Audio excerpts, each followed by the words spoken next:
How did you guys meet? We need to know the story. We met at Coachella. Hi. Hi. This is your trailer? Yeah, I'm in the band. We're performing on the main stage. August Moon? Yeah. I met someone tonight. I feel a little inspired. This one's called Closer. To get closer to you, girl. I love that, and I noticed this with the Big Sick as well. Okay. You're really great at now. capturing if you two remember me, people but falling we met at in Coachella. love. Yes, And I was just exactly. wondering, what is it that definitely you're need some able to artwork. focus on Why don't we start that with you that? can portray an authentic couple falling in love? That's a great question. I think I'm interested in those moments. I think it kind of comes down to that. It's those moments are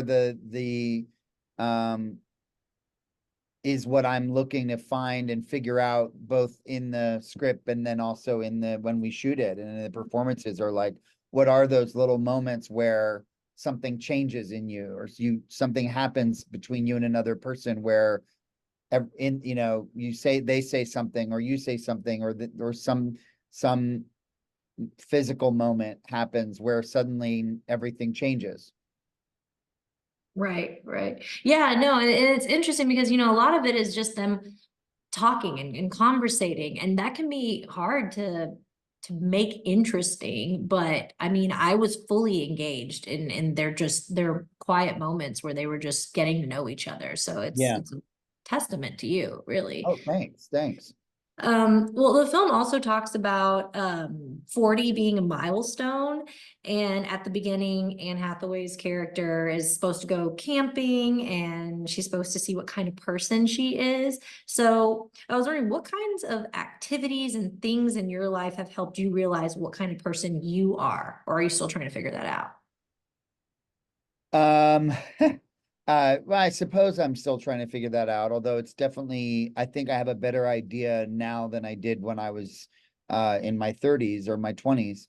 But I think they talk about it at her birthday party, which is, I think, for me anyway, you do, for me, my 30s was sort of trying to figure out who I want to be and what's important to me and what kind of a life do I want to live. And in terms of activities, I mean,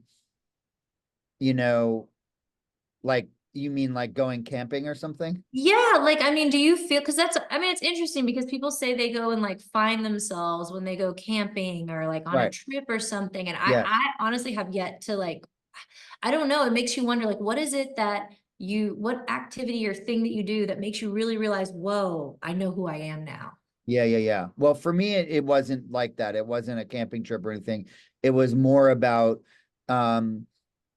honestly, it was just sort of like taking stock of my life and taking stock of the choices that I was making. And do I have what I want? And if the answer is yes, great. And if the answer is no, well, what do I want? And if the answer is, and then when you answer that question, what do I need to do to get that?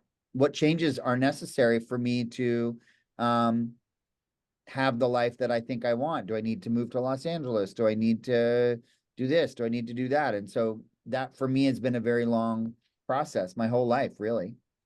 Right. Yeah. I mean, it's always interesting. That's what people, the whole eat, pray, love thing. But then I'm like, but is that really what makes you realize who you That's are? the thing. She's kind of intending on having this eat, pray, love experience. Right. And then this detour happens and she figures it out in a very different way because Right. that's kind of the thing is she's going to go commune with nature and then has to go to Coachella and winds up meeting Hayes. And then that turns into that kind of very unexpectedly completely changes the course of her whole life. Yeah. She ends up learning a lot about herself through that. Exactly. Yeah. Well, and so we know that one of the obstacles for this couple in this film is struggling with the idea of what kind of person they should be with, which I think is really relatable because I think even before I found my partner, I had this idea of who I was supposed to be with. Right. And I was just wondering, what kind of person did you think you were supposed to be with before it happened? Unless it did happen. Unless what? Unless you did, or unless you found, unless what you imagined is who you're No, with. I think you're right. I think that we all have ideas about the kind of person we should be with and the kind of, we learn a lot of these things from movies. I think a lot of romantic comedies kind of give us kind of a template for what we're looking for. And you learn that the real world isn't a movie. And that relationships aren't as easy or the same as they look like they are in a movie or a TV show. And so relationships take work, they take compromise, they take patience and openness and all these things to have a long-term relationship. And so I feel like that's something else that I like to explore in my movies, is that like the romantic comedy kind of wants to tell you that you bump into somebody, it's love at first sight, everything's great. And it's and so I'm interested in sort of like even in Idea of You, they bump into each other and it seems like maybe for a split second it's love at first sight, but then you find out she just wants to use the bathroom. Right. Yeah. And so like I think relationships are like anything else. They take work, they take practice, they don't come for free.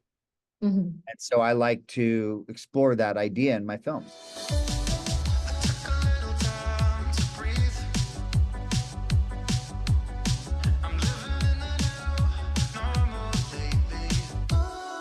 What about what people will say? I don't care what they say. So the film is also commenting on how, as a society, we look at other people's choices and we rush to judgment, and we can be cruel. People can be very cruel on the comments that they make. And I was wondering, why do you think it's actually, I mean, at least that's my assumption, is I feel like sometimes it's easier for people to post out negative comments than positive, like instead of just like being kind to each other. Why is that? Fear.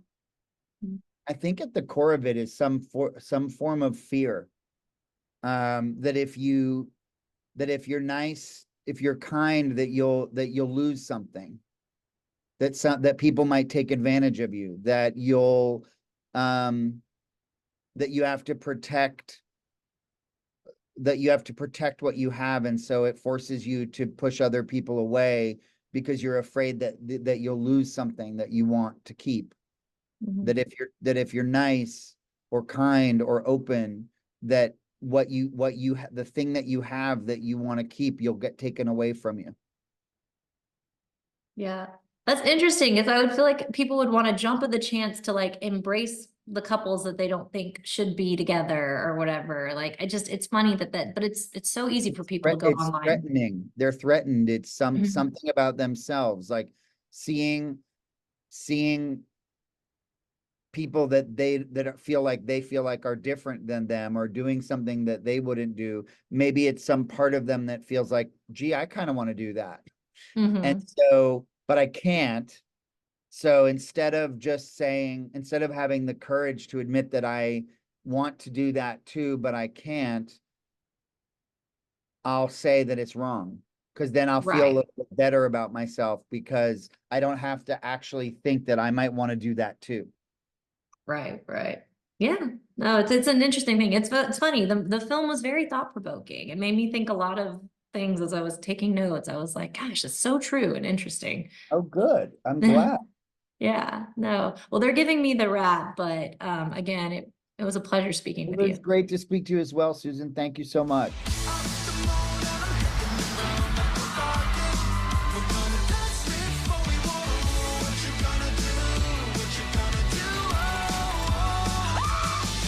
I didn't know my being happy would piss so many people off. Did I not warn you? People hate happy women.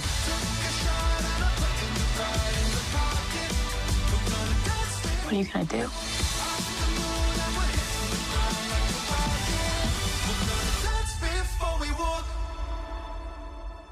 You dress?